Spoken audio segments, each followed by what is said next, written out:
এ কি তোরা ভর দুপুর বেলায় ডাকাডাকি করছিস কেন? লেওড়া গুলো বাড়িতে খেয়ে দে কাজ পাস না? পল্টুদা, ওই দেখো চোদনাটা, ওই গারমানির জন্য আজকে আমি চোদন খেয়েছি।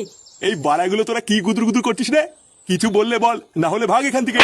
দেখো কাকু, তোমাকে পরিষ্কার বাংলা ভাষায় বলে দিচ্ছি, ওই সরে বাচ্চাকে আমাদের কাছে 5 মিনিটের জন্য ছেড়ে দাও, ওর হালকা করে সেটা ভাঙবো, না হলে কিন্তু লেওড়া আজকে এই বাড়িতে রক্তারক্তি হয়ে যাবে।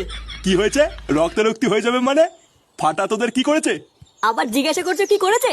তোমার এই সরে বাচ্চা নাতির জন্য আমি আজকে রাস্তাঘাটে চোদন খেয়েছি, তাই ওর গার আজকে আমরা ভাঙবই। হ্যাঁ, আর যে ঠেকাতে আসবে তারও সেটা ভাঙবো। কি হয়েছে?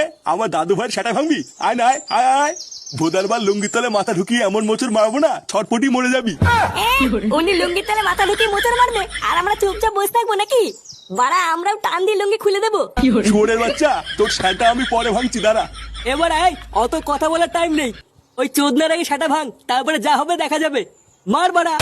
কি মারবি? আয় না, আয় আয় আয়। খতম। হেই, হেই।